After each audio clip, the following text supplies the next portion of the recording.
আসসালামু আলাইকুম বন্ধুরা। একটি শহর যেখানে কিছু মানুষ এক রাতে বাড়ি গাড়ি মালিক হয়ে যায়, আবার অন্যদিকে হাজারো মানুষ বছরের পর বছর খেটেও দুবেলা ভাত জোটাতে পারে না। জি, আজকে আমরা কথা বলবো বাংলাদেশের প্রাণভোমরা ঢাকাকে নিয়ে। সো ফাও কথা বাদ দিয়ে অন পয়েন্টে কথা বলা যাক। ঢাকা উড়ন্ত টাকার একটি শহর। হ্যাঁ, আপনি ভুল শুনেননি। এই শহরে টাকা যেন শুধু কাগজ নয়, একটি স্ট্যাটাস, একটি জীবনযাপন, একটি প্রদর্শন। একদিকে মানুষ ফ্লাইওভারের নিচে রাতে ঘুমায়, আর অন্যদিকে সেই ফ্লাইওভারের উপর দিয়ে কোটি টাকার গাড়ি ছুটে যায়। এই শহরে কেউ 1000 টাকা খরচ করে এক কাপ কফিতে, আবার কেউ সারাদিন খেটেও সে 1000 টাকা কামাতে পারে না।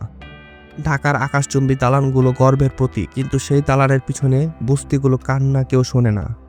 কেউ টাকা উড়ায়, কেউ টাকার পিছনে ছুটতে ছুটতে হাঁপিয়ে যায়। কখনো কি ভেবেছেন এই শহরের আলো এত উজ্জ্বল কেন? কারণ এই আলোর পিছনে হাজারো মানুষের রক্ত পানি হয়ে বয়ে গেছে। কারোর স্বপ্ন পুরে ছাই হয়ে যায়, আর কারোর স্বপ্ন পুরে উঠে আকাশ ছোঁয়া।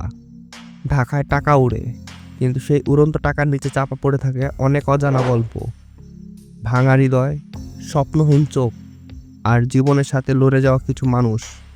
শহরটা হয়তো বদলাবে না, কিন্তু আমাদের দৃষ্টিভঙ্গিটা আমরা বদলাতে পারি। টাকার এই উড়ন্ত খেলা শুধু তাকিয়ে দেখেই নয়, বুঝে থাকার চেষ্টা করুন। কারণ টাকা শুধু উড়ে না, কখনো কখনো সেটা কারো চোখের পানির মধ্য দিয়ে ভেসে যায়। আমাদের ভিডিওর যদি কোনো ভুল ত্রুটি আপনাদের চোখে লাগে, কাইন্ডলি কমেন্ট বক্সে জানাবেন। আর যদি ভালো লাগে তাহলে ছোট্ট একটা লাইক দিয়ে দিবেন। পরবর্তী ভিডিওটি দেখার আমন্ত্রণ জানিয়ে আপাততর জন্য বিদায় নিচ্ছি। আসসালামু আলাইকুম।